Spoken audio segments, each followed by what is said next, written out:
बेटा सबको आवाज आ रही है? देखो ध्यान से, दोनों नहीं आए क्या?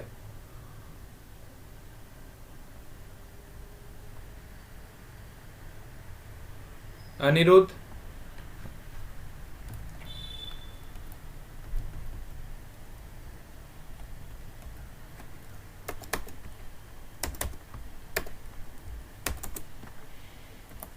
ध्रुव, present. Priyanka, Pooja, present sir. Bhumika, present sir. Mitesh, present sir. Sahil, present sir. Steffi, Om Patel, present sir. Present sir. Keshavi, present sir. Krupal, Darshanika, Isha. Present sir. दो दो आवाजें क्यों आई मेरे को? कौन कौन बोल रहा है भाई?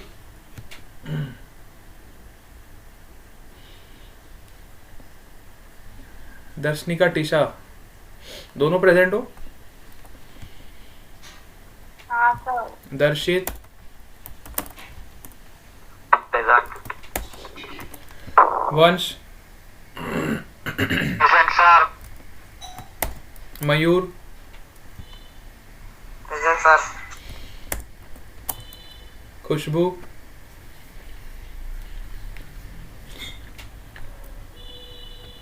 निराली, present sir. Lisa, Tanushree, Deep, present. Tanvi, present sir. Shivani, present sir. कैनिल,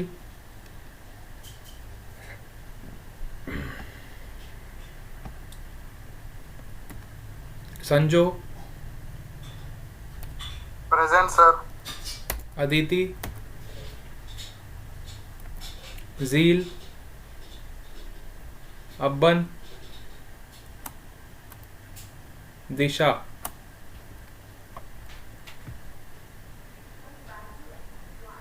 Now SPV students. Neel present.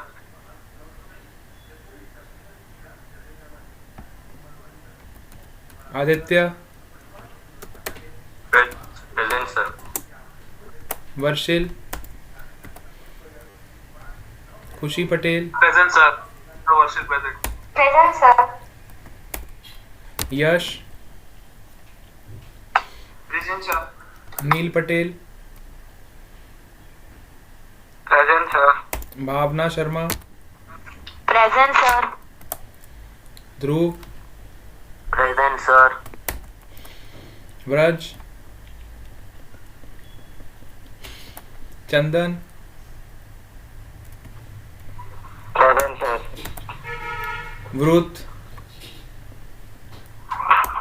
Present sir. Abhishek, present sir. Kush, present sir. Priyanshi, present sir. Dharmik, Lakshya, Harsh, Nandini, Manisha, present sir. Sanjana, Jayveer, Pallav, present sir. Devraj, Harshil and Lalit. Present sir. चलो now who is left it, let me know. SVV PP Savani, जल्दी से बताओ।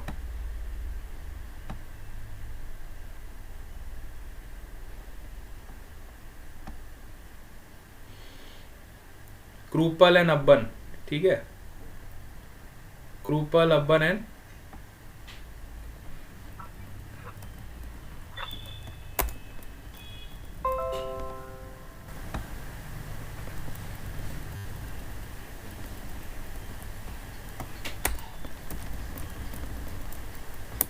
Anirudh.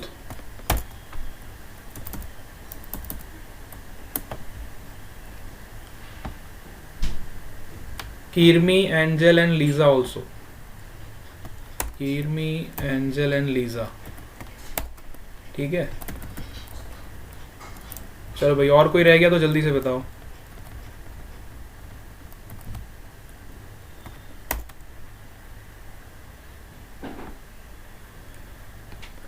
Done.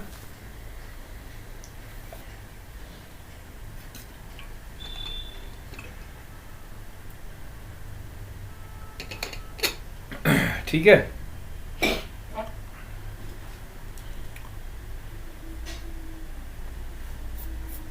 चलो तो हम class start कर रहे हो। न्यू चैप्टर आज ही हम शुरू कर देंगे। एक छोटा सा टॉपिक आपका रह गया है, that is your eddy current. ये छोटा सा टॉपिक अभी कंप्लीट हो जाएगा 10 से 15 मिनट में, और आज ही हम नया चैप्टर स्टार्ट कर देंगे, ठीक है। Today only we will start the new chapter, that is your alternating current, ठीक है। आज से ही आपका ऑल्टरनेटिंग करंट शुरू हो जाएगा, और ये चैप्टर बहुत ही छोटा सा चैप्टर है, और अगर हम इसको रेगुलर स्टडी करेंगे तो मेरे ख्याल से 3-4 दिन में या 5 दिन में कवर हो जाएगा, ठीक है। हाँ, बहुत दिन से नया चैप्टर शुरू नहीं किया, आज हम नया चैप्टर स्टार्ट कर देंगे, ठीक है। और काफ़ी छोटा सा चैप्टर है, आपको इंटरेस्टिंग भी लगेगा और जल्दी कवर हो जाएगा। अब ये जो 7th और 8th चैप्टर है आपके बहुत छोटे से चैप्टर है, मतलब अगर आप डेली क्लास अटेंड करोगे तो मैक्सिमम हमें 8 से 10 दिन लगेंगे, ये दोनों चैप्टर आपके कवर हो जाएंगे, ठीक है। दोनों चैप्टर्स आपके कवर हो जाएंगे। बहुत ही सिंपल चैप्टर है, इंटरेस्टिंग भी है अगर आप ढंग से पढ़ोगे तो। नहीं पढ़ना जिसने, उसके लिए तो सब एक ही है, उसके लिए सब कुछ इक्वल है। जो पढ़ने वाले हैं उनकी बात कर रहा हूँ, जिन्होंने नहीं पढ़ना सोच ही रखा है कि हमने कुछ पढ़ना ही नहीं है चाहे कुछ भी हो जाए, तो फिर तो कोई मतलब ही नहीं है उसका, है ना। देखो वाइट बोर्ड सबको दिखाई दे रहा है, दिवाली के पहले से चल रहा है ये चैप्टर। हाँ, एक्चुअली हमने जो चैप्टर्स पढ़ाए हैं आपको बहुत अच्छे से कवर करे हमने, है ना। ये 6 चैप्टर जो स्टार्टिंग के थे ना आपके 1 to 6, इनका वेटेज बहुत ज़्यादा है और ये काफ़ी लंबे चैप्टर्स हैं। अब जो आपके चैप्टर है 7 और 8 बहुत ही छोटे चैप्टर्स हैं, है ना। 1 to 6 का जो आपका सिलेबस है ये काफ़ी लेंदी सिलेबस है। Chapter number 1 to 6 are quite lengthy chapters, ठीक है, इसलिए इनको कवर करने में टाइम लगा, ठीक है। अब आ जाओ, जो छोटा सा टॉपिक है हमारा एडी करंट, इसको समझ लेते हैं, जल्दी से जल्दी इसको समझते हैं और फिर हम एसी शुरू कर देंगे आज, ठीक है। ऑल्टरनेटिंग करंट आज ही हम शुरू कर देंगे। तो एडी करंट क्या होता है सबसे पहले ये समझते हैं। जैसे सपोज करो हमारे पास एक बार मैग्नेट, और इस बार मैग्नेट को हम इस क्लोज लूप के पास लेके जा रहे हैं, ठीक है। ये हमारी एक क्लोज लूप है, इसके पास हम बार मैग्नेट को लेके जा रहे हैं। तो हम सबको पता है कि इस बार मैग्नेट से जो आपकी मैग्नेटिक फील्ड होती है नॉर्थ से निकलेगी और साउथ को एंटर कर जाएगी, है ना। इस तरह की आपकी मैग्नेटिक फील्ड लाइंस होगी। तो जैसे ही आप इस मैग्नेट को इस कॉइल के पास लेके जाओगे तो इसमें करंट कैसे इंड्यूस होगा। ये क्लोज लूप है ना, तो क्लोज लूप में करंट किस तरह से इंड्यूस होगा, कौन सी डायरेक्शन में इंड्यूस होगा बताओ। In which direction the current will be induced, ये हम सबको पता है। जल्दी से बताओ। एंटी क्लॉकवाइज में, है ना। एंटी क्लॉकवाइज में हमारा करंट इंड्यूस होगा, वेरी गुड। एंटी क्लॉकवाइज में करंट हमारा इंड्यूस होगा, ठीक है। अब सपोज करो हमारे पास ऐसा क्लोज लूप नहीं है, मतलब ये तो क्लोज लूप था ना। अब हमारे पास एक कोई मेटालिक की प्लेट है, हमारे पास क्लोज लूप की जगह पे एक मेटल की प्लेट है, इस तरह की मेटल की प्लेट है, और इसके पास हम ऐसे बार मैग्नेट को लेके जा रहे हैं। ठीक है, इसके पास हम बार मैग्नेट को इस तरह से लेके जा रहे हैं। तो जैसे ही बार मैग्नेट को आप इसके पास ले जाओगे तो अब इस प्लेट में कोई भी क्लोज लूप नहीं है ना, यहाँ पे कोई भी क्लोज लूप फॉर्म नहीं हो रहा। तो इस प्लेट में क्या होगा, इस तरह से कुछ मोशन स्टार्ट हो जाएगा। इस तरह से आपके जो इलेक्ट्रॉन्स है इस तरह से मूव करने लगेंगे। ठीक है, इस तरह से आपके जो इलेक्ट्रॉन्स है मूव करने लगे। मतलब जब आपका कोई भी क्लोज लूप फॉर्म नहीं होता है, कोई मेटालिक प्लेट है जहाँ पे क्लोज लूप फॉर्म नहीं हो रहा है, यहाँ पे जो आपका इलेक्ट्रॉन्स का मूवमेंट होता है उसकी वजह से जो करंट जनरेट होता है उसी को हम एडी करंट बोलते हैं। ठीक है, मतलब अगर मैं चाहूँ तो ये भी बोल सकता हूँ कि induce current is also eddy current, है ना। यहाँ पे जो करंट हमारा इंड्यूस हो रहा था, this induce current is also eddy current, but यहाँ पे हम एडी करंट टर्म यूज नहीं करते क्योंकि ये क्लोज लूप होता है। तो जहाँ भी क्लोज लूप होगा वहाँ पे हम जो टर्म यूज करते हैं that is your induce current. Close loop के लिए हमेशा हम क्या टर्म यूज करते हैं, induce current.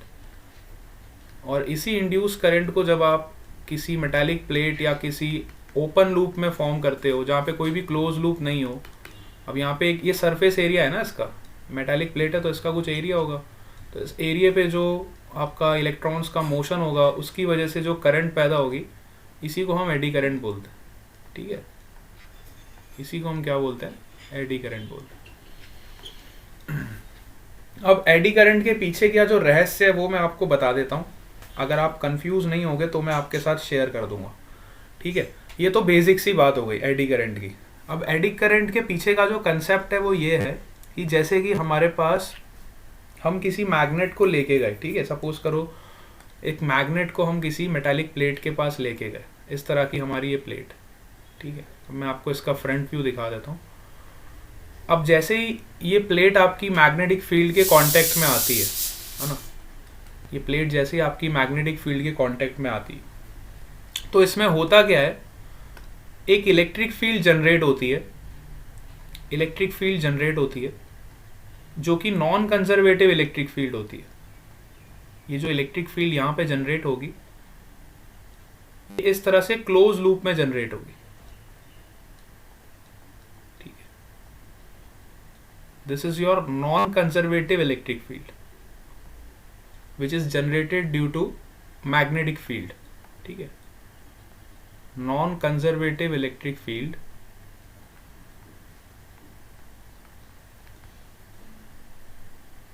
generated due to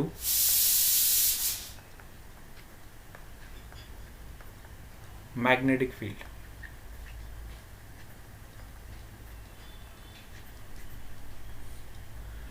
ठीक है, इस तरह से ये जो इलेक्ट्रिक फील्ड जनरेट होती है क्लोज लूप में इसको हम बोलते हैं नॉन कंजर्वेटिव इलेक्ट्रिक फील्ड। अभी तक हमने जो इलेक्ट्रिक फील्ड पढ़ी है वो चार्ज की वजह से पढ़ी है, जैसे कि ये पॉजिटिव चार्ज है तो ये इलेक्ट्रिक फील्ड इस तरह से बाहर निकलती है, ये कंजर्वेटिव इलेक्ट्रिक फील्ड होती है। तो कंजर्वेटिव इलेक्ट्रिक फील्ड कभी भी क्लोज लूप फॉर्म नहीं करती। कंजर्वेटिव इलेक्ट्रिक फील्ड जो हमने इलेक्ट्रोस्टैटिक्स में पढ़ी है that is all conservative electric field. इसकी वजह से जो फोर्स जनरेट होता था वो भी कंजर्वेटिव फोर्स होता। ठीक है, कंजर्वेटिव फोर्स होता। तो कंजर्वेटिव इलेक्ट्रिक फील्ड कभी भी क्लोज लूप फॉर्म नहीं करती है, they never form close loop, they never form close loop. लेकिन जो non conservative electric field generate हुई, नॉन कंजर्वेटिव इलेक्ट्रिक फील्ड किसकी वजह से जनरेट हुई, मैग्नेटिक फील्ड की चेंज की वजह से। मैग्नेटिक फील्ड की चेंज की वजह से इस तरह से क्लोज लूप में एक non conservative electric field generate होती है। इसकी वजह से क्या होता है, इस सरफेस पे जो मेटालिक सरफेस है इस पे जो फ्री इलेक्ट्रॉन्स है, इस मेटालिक सरफेस पे जो फ्री इलेक्ट्रॉन्स होंगे वो इस तरह से रोटेट होने शुरू हो जाएंगे। इन पे जो फोर्स लगेगा इधर लगेगा, है ना, इन पे जो फोर्स लगेगा इस डायरेक्शन में लगेगा। इलेक्ट्रिक फील्ड अगर ऊपर की डायरेक्शन में है तो ये जो इलेक्ट्रॉन्स यहाँ पे प्रेजेंट है इन पे फोर्स इस डायरेक्शन में लगेगा, तो ये इस तरह से रोटेट होने शुरू हो जाएंगे। अब हम सबको पता है जब कोई चार्ज रोटेट करता है तो उसकी वजह से करंट इंड्यूस होती है, तो यही जो करंट पैदा हो रही है, अब ये करंट का डायरेक्शन इलेक्ट्रिक फील्ड की डायरेक्शन में होगा। करंट का जो डायरेक्शन होगा इलेक्ट्रिक फील्ड की डायरेक्शन में एक करंट जनरेट होगी, ठीक है, इलेक्ट्रिक फील्ड की डायरेक्शन में एक करंट जनरेट होगी। इसी करंट को हम क्या बोलते हैं, एडी करंट, ठीक है, इसी करंट को हम क्या बोलते हैं, एडी करंट, ठीक है। तो एडी करंट का जो जनरेशन होता है ये जनरेशन इलेक्ट्रिक फील्ड के द्वारा होता है, और वो इलेक्ट्रिक फील्ड का नेचर कैसा होता है, non conservative in nature. Electric field is your non conservative in nature. क्या आपको ये बात समझ आ रही है? अब मैथमेटिकली मैं इसको कैसे रिप्रेजेंट करता हूं, अब मैं आपको वो बताऊंगा। मैथमेटिकली हम इस नॉन कंजर्वेटिव इलेक्ट्रिक फील्ड को किस तरह से रिप्रेजेंट करेंगे। अब सपोज करो ये आपका जो करंट इस तरह से फ्लो कर रही है एंटी क्लॉकवाइज डायरेक्शन में, which is in the direction of electric field, है ना। तो मैं यहाँ पे इस तरह से रिप्रेजेंट कर सकता हूँ कि जो हमारा वर्क डन होगा इस इलेक्ट्रॉन को मूव कराने में, वो वर्क डन किसके बराबर होगा। देखो वर्क डन होता है एफ डॉट डी एस। अगर इलेक्ट्रॉन मूव करेंगे तो जो वर्क डन होगा वो किसके बराबर होगा, एफ डॉट डी एल के बराबर, ठीक है। और ये जो फोर्स होगा, अगर मैं छोटे से वर्क डन की बात करूं तो किसके बराबर होगा, एफ डॉट डी एल के बराबर। ये जो फोर्स होगा वो इलेक्ट्रिक फील्ड की वजह से जनरेट होगा, और इलेक्ट्रिक फील्ड का फोर्स कितना होगा, Q इंटू ई डॉट डी एल। ये हमारा छोटा सा वर्क डन हो गया, ठीक है। इलेक्ट्रिक फील्ड की वजह से जो चार्ज पे वर्क डन होगा वो इसके बराबर होगा। अगर मैं इस चार्ज को 1 यूनिट कंसिडर करूं, है ना, यूनिट पॉजिटिव चार्ज या फिर टेस्ट चार्ज, जो भी 1 यूनिट चार्ज अगर मैं कंसिडर कर रहा हूं, है ना, तो इस पे जो वर्क डन होगा मेरा वो किसके बराबर हो जाएगा, ई डॉट डी एल के बराबर, ठीक है। 1 यूनिट चार्ज का मतलब ये हुआ मैंने इसको चार्ज से डिवाइड कर दिया। कहने का मतलब ये है कि अगर मैं इस वर्क डन को चार्ज से डिवाइड कर दूंगा तो मुझे पोटेंशियल मिल जाएगा ना। वर्क डन को जब आप चार्ज से डिवाइड करोगे तो आपको क्या मिल जाएगा, पोटेंशियल मिल जाएगा, और वही पोटेंशियल आपका ईएमएफ होगा। वही पोटेंशियल आपका क्या होगा, ईएमएफ होगा, ठीक है। वही पोटेंशियल हमारा क्या होगा, ईएमएफ होगा। तो ये इसके पीछे का मैथमेटिक्स है। अगर आपको ये पॉइंट समझ आया तो इसकी मैथमेटिक्स भी आपको यहाँ से समझ आ जाएगी। अब ये छोटे से ईएमएफ को जब आप इंटीग्रेट करोगे, है ना, इस छोटे से ईएमएफ को जब आप इंटीग्रेट करोगे, so you will get this expression which is equal to integration of E dot d l, E dot d l. अब हम सबको पता है जो हमारा ईएमएफ होता है, according to Faraday's law, this EMF will be equal to minus d phi by d t. दिस EMF will be equal to minus d phi by dt by Faraday's law। Faraday का law तो यही बोलता है कि EMF जो induce हो रहा है किसके बराबर होगा, minus d phi by d t. तो जैसे ही मैंने फैराडे का लॉ और ये दोनों स्टेटमेंट्स को कंबाइन किया तो मुझे यहाँ से एक रिजल्ट मिला कि integration of E dot d l which is equal to, and this is your close integration, है ना, हमने क्लोज लूप में इसको इंटीग्रेशन किया, which is E dot dl, this will be equal to minus d phi by dt, ठीक है। and this electric field is your non-conservative electric field because it is generating in a closed loop. This electric field is your non-conservative electric field, non-conservative electric field, ठीक है। ये जो आपकी electric field है कैसी है, नॉन कंजर्वेटिव इलेक्ट्रिक। क्या ये बात आपको समझ आ रही है?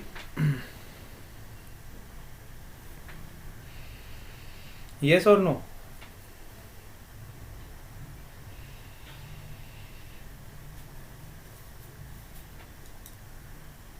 ठीक है।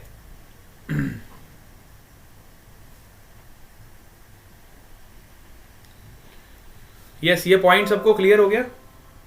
अभी एडी करंट पे हम थोड़ी सी बात करेंगे, 2 पॉइंट्स और आपको एडी करंट पे बताऊंगा जो कि बहुत इंपॉर्टेंट है। अब ये जो एडी करंट जनरेट हो रही है ना इस ईएमएफ की वजह से, है ना, ये जो ईएमएफ पैदा हो रहा है, इस ईएमएफ को जब मैं रेजिस्टेंस से डिवाइड करूंगा तो मेरे को करंट की वैल्यू मिलेगी, है ना। एडी करंट आपका करंट ही तो है। Eddy current will be equal to E by R, E upon resistance of the material. जो भी मटेरियल आपने यूज किया है उस मटेरियल का आप रेजिस्टेंस लोगे। अब रेजिस्टेंस जो है, अगर मुझे एडी करंट को कम करना है, एडी करंट बेसिकली हमें क्या बताती है, लॉस ऑफ एनर्जी बताती है ना। एडी करंट का बेसिक सिग्निफिकेंस क्या है कि हमें एनर्जी का लॉस बताती है कि इतनी एनर्जी का लॉस हो रहा है, ठीक है। तो अगर हमें इस एनर्जी के लॉस को कम करना है, मतलब अगर हमें एडी करंट को कम करना है, तो एडी करंट को कम करने के लिए हमें रेजिस्टेंस को इंक्रीज करना होगा। जितना ज़्यादा आपके मटेरियल का रेजिस्टेंस होगा उतना कम आपका एडी करंट होगा, और जितना कम एडी करंट होगा उतना एनर्जी का लॉस कम होगा, ठीक है। अगर हमें एनर्जी के लॉस को रिड्यूस करना है तो हमें मटेरियल के रेजिस्टेंस को इंक्रीज करना पड़ेगा। अब रेजिस्टेंस कौन से फैक्टर्स पे डिपेंड करता है? आपका जो रेजिस्टेंस होता है हम सबको पता है, which is rho times L upon A, है ना। If your length is constant and your resistivity is constant, then I can say that resistance is inversely proportional to area of cross section, ठीक है, area of cross section. तो कहने का मतलब ये है, जितना कम आपका एरिया होगा उतना ज़्यादा आपका रेजिस्टेंस होगा, जितना ज़्यादा रेजिस्टेंस होगा उतना कम एडी करंट होगा, और जितना कम एडी करंट होगा उतना एनर्जी का लॉस भी कम होगा, ठीक है। समझने की बात खाली इतनी सी है कि एडी करंट जो है ये हमें एनर्जी के लॉस को बताता है। एडी करंट क्या सिग्निफाई करता है? एनर्जी के लॉस को सिग्निफाई करता है। तो अगर हमें एनर्जी के लॉस को रिड्यूस करना है तो हमें ऐसा मटेरियल और ऐसा क्रॉस सेक्शन एरिया सिलेक्ट करना पड़ेगा जिसके अंदर जिसका एरिया कम हो, है ना, जिसका एरिया कम। अगर एरिया कम होगा तो रेजिस्टेंस ज़्यादा होगा, अगर रेजिस्टेंस ज़्यादा होगा तो एडी करंट कम होगा, अगर एडी करंट कम होगा तो एनर्जी का लॉस कम होगा, ठीक है। एनर्जी का जो लॉस है वो रिड्यूस हो जाएगा। तो हमने क्या किया, फिर हमने एरिया को रिड्यूस करना शुरू किया। जैसे कि आपने देखा होगा, सपोज करो मेरे पास इस तरह का एक मटेरियल है, इस तरह का एक मटेरियल है, रेक्टेंगुलर प्लेट है। अब इसका सपोज करो area of cross section A है। अब इसमें जब एडी करंट जनरेट होगी तो इस तरीके से जनरेट होगी, इस तरह से आपकी एडी करंट जो जनरेट होगी इस तरह से जनरेट होगी, है ना। अब सपोज करो मैंने इस एरिया को कट कर दिया, मैंने इस एरिया को थोड़ा कट कर दिया, इस तरह से मैंने इस एरिया को यहाँ से ऐसे कट कर दिया। अब जब मैंने एरिया को रिड्यूस किया तो इसका एरिया कुछ ए डैश हो गया।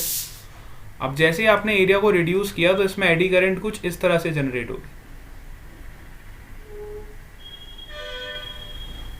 ठीक है। इस तरह से क्लोज लूप में आपकी एडी करंट जनरेट होगी। बात समझ आ रही है?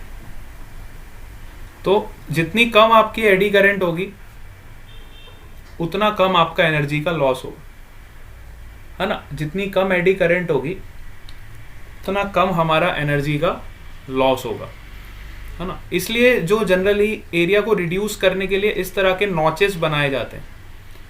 जैसे आपने देखा होगा, जो हम एक्सपेरिमेंट करते हैं और सपोज करो हमारे पास ऐसा एक ट्यूबुलर स्ट्रक्चर है, ठीक है। अगर मैं इसमें नॉचेस क्रिएट कर दूं इस तरह के, जैसे सपोज करो इसका एरिया ए है।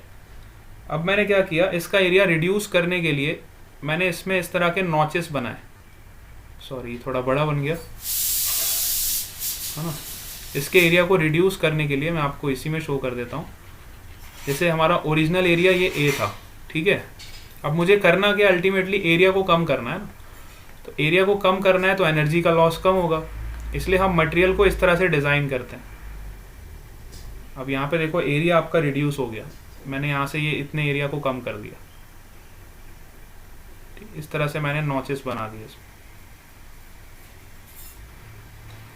ठीक है, तो ये वाला जो एरिया मैंने यहाँ पे कट किया, यहाँ से ये वाला पोर्शन कट कर दिया, यहाँ से ये वाला पोर्शन कट कर दिया, ठीक है। तो ये जो पोर्शन कट किए जाते हैं इसलिए कट किए जाते हैं क्योंकि आपका एरिया रिड्यूस हो जाए। एरिया रिड्यूस होगा तो एडी करंट भी इसी पोर्शन में जनरेट होगी, जो गिवन एरिया है उतने पोर्शन में ही आपकी एडी करंट पैदा होगी, और एडी करंट कम होगी तो आपका एनर्जी का लॉस भी कम हो जाएगा। एडी करंट कम होगी तो एनर्जी का लॉस जो है वो भी कम हो जाएगा, ठीक है। तो ये हमारा एडी करंट का जो कंसेप्ट है वो बस इतना ही है। इस तरह से हम एडी करंट को वेरी करवा सकते हैं, ठीक है। इससे ज़्यादा हमें जानने की ज़रूरत नहीं, क्योंकि इससे ज़्यादा आपके कोर्स में है ही नहीं। इतना ही कंसेप्ट आपके कोर्स में दे रखा है एडी करंट के बारे में, तो आपको इतना ही जानना है। क्लियर हो गया सबको? यहाँ पे हमारा ये टॉपिक कंप्लीट है। इसमें किसी को कोई भी डाउट है एडी करंट में तो पूछ लो। एडी करंट में किसी को कोई भी डाउट है तो बता दो। यहाँ से लेके यहाँ तक का एडी करंट का जो कंसेप्ट है मैंने आपको बता दी। क्लियर हो गया सबको? चलो ठीक है, बहुत बढ़िया। अब हम ऑल्टरनेटिंग करंट, आपका जो नया चैप्टर है वो स्टार्ट करने जा रहे हैं। तो ऑल्टरनेटिंग करंट स्टार्ट करने से पहले मैंने आपको एक चीज़ बताई थी कि ऑल्टरनेटिंग करंट जो चैप्टर है ये इलेक्ट्रोमैग्नेटिक इंडक्शन के ही एक केस का कॉन्टिन्यूएशन, ठीक है। इलेक्ट्रोमैग्नेटिक इंडक्शन में जो मैंने आपको थीटा वाला केस पढ़ाया था, जहाँ पे हम थीटा को चेंज करते थे, वहीं से ऑल्टरनेटिंग करंट आपका प्रोड्यूस होना शुरू होता था, ठीक है। इस पॉइंट को आप दिमाग में रखोगे, और ऑल्टरनेटिंग करंट अब जो मैं स्टार्ट करने वाला हूँ ये इसी पॉइंट के बेसिस पे चलेगा, ठीक है। सबसे पहले तो मुझे ये बताओ ऑल्टरनेटिंग करंट से आप लोग क्या समझते हो, ठीक है। एडी करंट यहाँ पे कंप्लीट हो गया। ऑल्टरनेटिंग करंट से आप लोग क्या समझते हो, सबसे पहले मुझे ये बताओ, what do you mean by alternating current?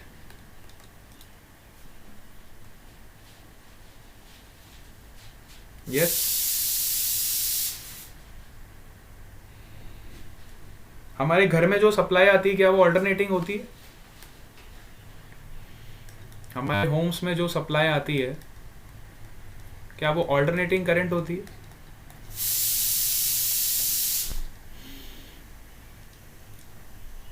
Current which changes periodically with respect to time. अच्छा ठीक है, डेफिनेशन तो बिल्कुल सही बताइए, जो पीरियोडिकली टाइम के साथ चेंज हो रहा है। अब मैं आपको इसी डेफिनेशन के बेस पे 2-3 चीज़ें पूछूंगा तो आप मुझे बताना क्या ये करंट ऑल्टरनेटिंग है? डायग्राम देख के बता दें।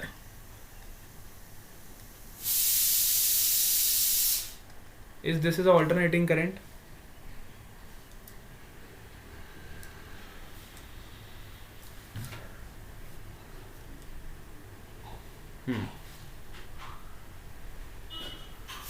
हाँ, ये वाली करंट क्या ऑल्टरनेटिंग है?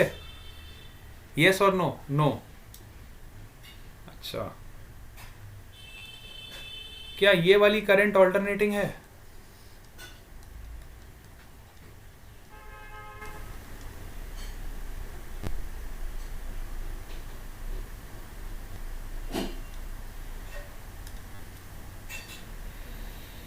बड़े ध्यान से देखना डायग्राम। क्या ये वाली करंट ऑल्टरनेटिंग है? फर्स्ट वाली में तो आपने नो बोल दिया, सेकंड वाली में मैक्सिमम जनता यस बोल रही है। मैक्सिमम जनता क्या बोल रही है? यस बोल रही है। हाँ, ये तो ऑल्टरनेटिंग है। अच्छा, एक एग्जांपल और आपको देता हूँ। क्या ये वाली करंट ऑल्टरनेटिंग है?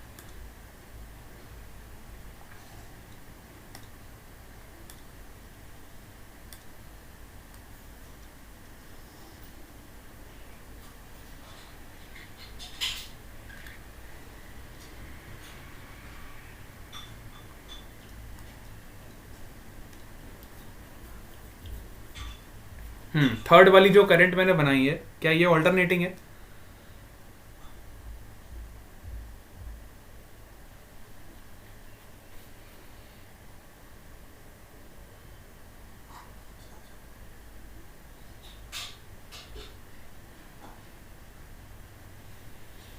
हाँ, तो देखो मैक्सिमम बच्चों ने जो आंसर दिया है वो यही दिया है कि first is not alternating, second is alternating and third is alternating, ठीक है। बट मैं कह रहा हूं कि सेकेंड वाली ऑल्टरनेटिंग नहीं है, सेकेंड वाली करंट डीसी करंट, सेकेंड वाली जो करंट है वो ऑल्टरनेटिंग नहीं है, it is a DC current.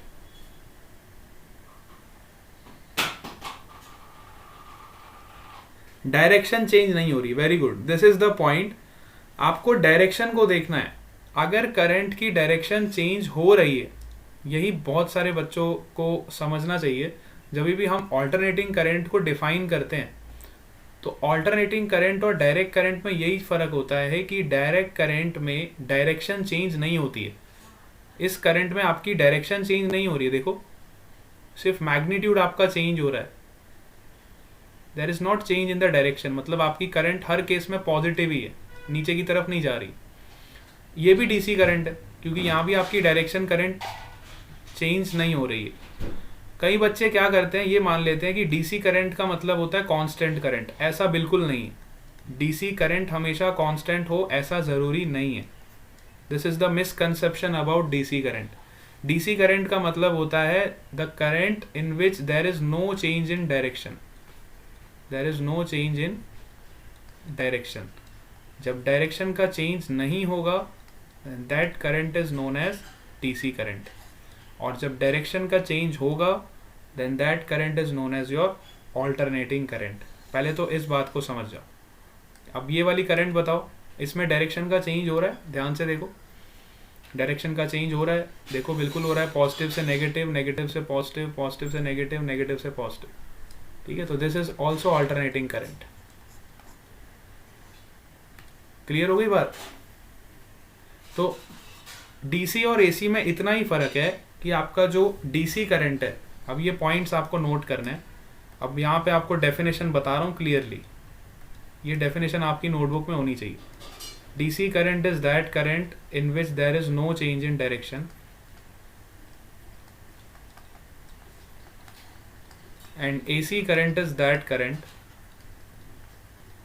In which there is a change in direction.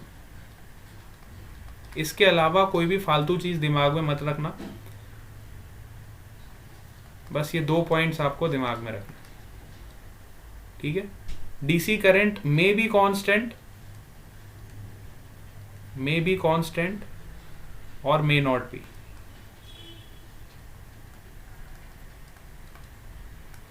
ठीक है। DC current may be constant और may not be, but AC current का मैग्नीट्यूड हमेशा चेंज होता ही रहता है। एसी करंट का मैग्नीट्यूड भी चेंज होता है as well as your direction भी चेंज होती है, ठीक है। मैग्नीट्यूड और डायरेक्शन जहाँ पे दोनों चीजें आपकी चेंज हुई उसको हम बोलते हैं एसी करंट। अब डेफिनेशन तो हमें क्लियर हो गई। अब देखते हैं कि इस एसी करंट को हम प्रोड्यूस कैसे करेंगे, how to produce this AC current, है ना, how to generate this alternating current, ठीक है। Second point is the generation of alternating current. इस करंट को हम कैसे जनरेट करेंगे, how to generate alternating current, ठीक है। तो जनरेट करने के लिए हम सबको पता है ऑल्टरनेटिंग करंट को अगर हमें जनरेट करना है तो ऑल्टरनेटिंग करंट को जनरेट करने के लिए सपोज करो मैंने एक इस तरह का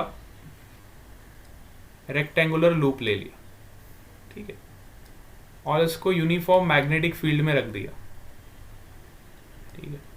इसको मैंने यूनिफॉर्म मैग्नेटिक फील्ड में रख दिया और मैंने इस लूप को इस एक्सिस के अबाउट रोटेट करवाया, मैंने इस लूप को इस एक्सिस के अबाउट ओमेगा से रोटेट करवाया। अब जैसे ही आप इस लूप को रोटेट करवाओगे तो होगा क्या, हम सबको पता है इस रोटेशन की वजह से आपका फ्लक्स में चेंज क्रिएट होगा, है ना। मैं वही वाला केस वापस रिपीट कर रहा हूँ बिकॉज वहीं से आपका एसी करंट का बेसिक शुरू होता है, ठीक है। जैसे ही आप इस कॉइल को रोटेट करोगे तो होगा क्या, फ्लक्स में चेंज होगा। हम सबको पता है flux is defined as BA cos theta, ठीक है। क्या मैग्नेटिक फील्ड में कोई चेंज हो रहा है? नो। क्या एरिया में कोई चेंज हो रहा है इसके? नो। क्या थीटा में कोई चेंज हो रहा है? यस। तो थीटा में चेंज होने की वजह से आपका फ्लक्स में चेंज यहाँ पे क्रिएट होगा। तो I can write theta is equal to omega into t, BA cos omega into t. Theta is defined as omega into t. So we can see that here theta is a function of time, and with respect to time theta is changing, and if theta is changing then there will be change in the flux, and if there is change in the flux then by Faraday's law we can say that rate of change of flux is equal to EMF, है ना. By Faraday's law we can say that EMF is defined as minus d phi by dt. ठीक है, आपका जो EMF होगा किसके बराबर होगा, minus d phi by d t. तो अब आप इसको डिफ्रेंशिएट करो तो EMF कितना मिल जाएगा, इसको डेरिवेटिव करोगे you will get omega b into a sine omega t. Cos का डेरिवेटिव कितना होगा, माइनस साइन, और माइनस क्या हो जाएगा, प्लस हो जाएगा. ठीक है, ओमेगा बी ए साइन ओमेगा टी. ठीक है, बात समझ आई. तो ये हमारा EMF जनरेट होगा. अब इस EMF को हम बोलेंगे ऑल्टरनेटिंग EMF. ये जो EMF हमारा जनरेट हुआ है इस EMF को हम क्या बोलते हैं, ऑल्टरनेटिंग EMF. इस EMF को हम बोलते हैं ऑल्टरनेटिंग EMF.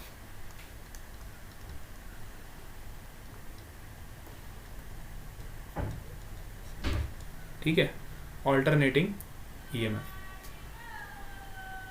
और इसकी वजह से जो करंट प्रोड्यूस होगा, है ना, इस ऑल्टरनेटिंग EMF की वजह से जो आपका करंट प्रोड्यूस होगा उसी करंट को हम बोलेंगे ऑल्टरनेटिंग करंट.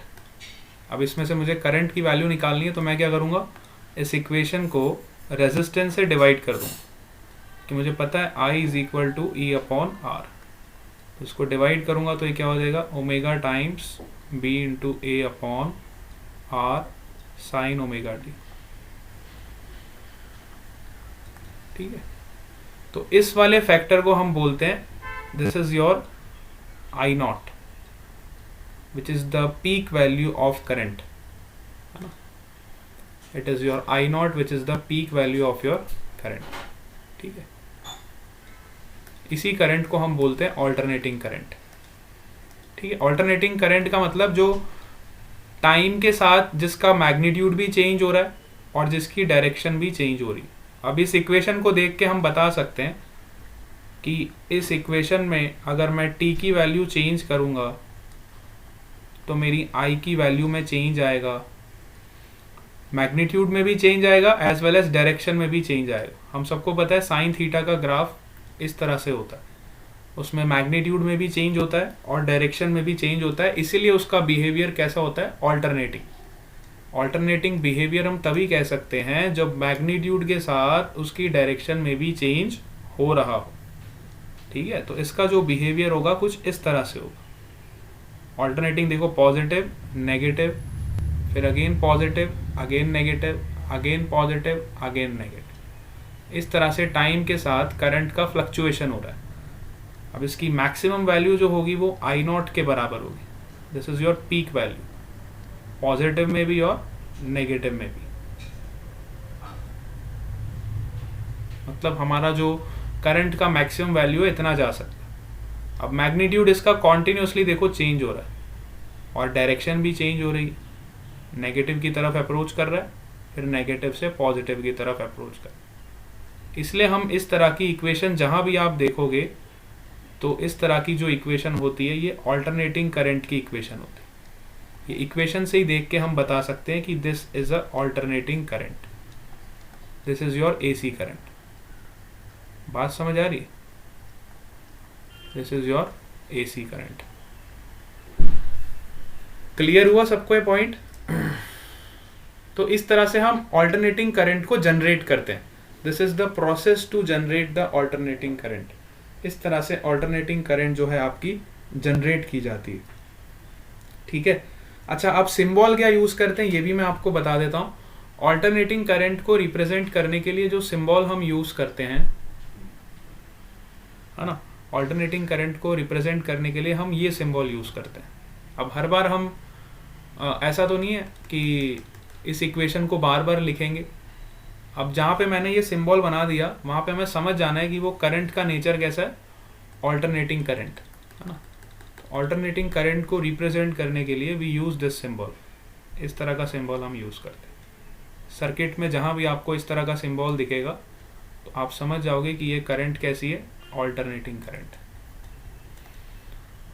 और डीसी का सिंबल तो हमें पता ही, डीसी को हम एक बैटरी से रिप्रेजेंट करते हैं, है ना।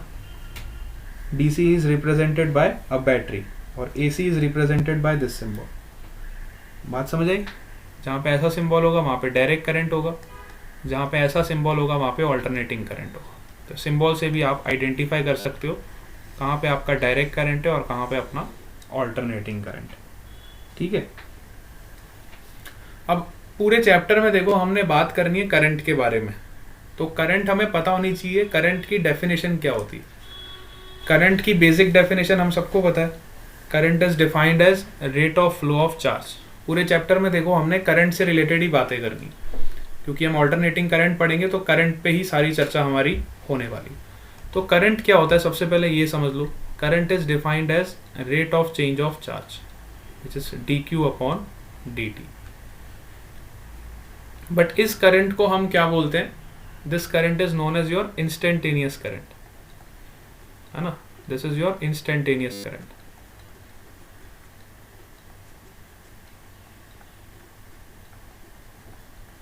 एक करंट आपकी होती है एवरेज करंट, है ना, ये तो आपकी इंस्टेंटेनियस करंट हो। दूसरी करंट होती है आपकी एवरेज करंट। एवरेज करंट क्या होती है, एवरेज करंट का मतलब होता है कितना टोटल चार्ज फ्लो हुआ आपका, कितने total time, total number of charge flown in total time. ठीक है, दो तरह की करंट यहाँ पे डिफाइन कर रहा हूँ, one is your instantaneous current, another is your average current.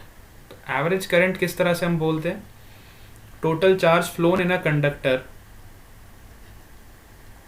Upon total time taken. किसी भी पैरामीटर का एवरेज निकालते हो तो उसके लिए मैथमेटिक्स यही होती है। तो हमने ये मैथमेटिक्स चार्ज पे अप्लाई कर दी। ठीक है, एवरेज निकालने का तरीका तो यही होता है ना, मैथ्स में जब आप एवरेज निकालते हो तो इसी तरह से निकालते हो, sum of quantities upon total number of quantities करते हो तो आपको एवरेज मिल जाता है। ठीक है, तो अब ये टोटल चार्ज कितना फ्लो हुआ, अगर मुझे ये निकालना है टोटल चार्ज कितना फ्लो हुआ, तो मैं यहाँ से निकाल सकता हूँ dq का वैल्यू यहाँ से क्या मिलेगा, i इंटू dt के बराबर। लेकिन ये तो छोटा सा चार्ज है, अगर मुझे टोटल चार्ज निकालना है तो मुझे इसको इंटीग्रेट करना पड़ेगा ना। तो integration of i dt will give me the total value of charge.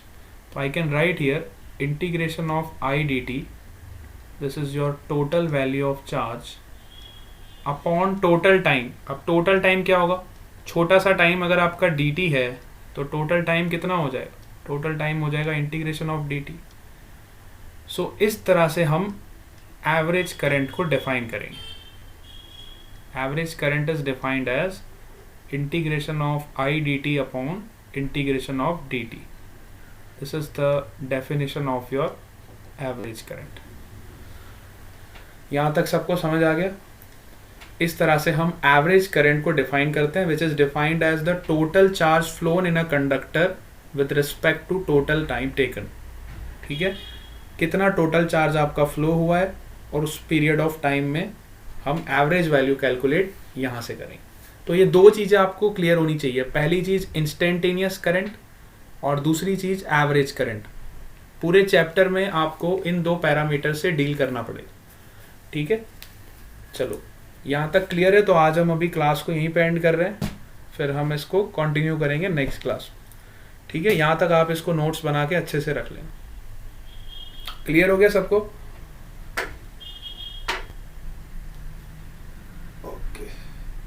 Okay, bye bye to all of you, will meet in the next class.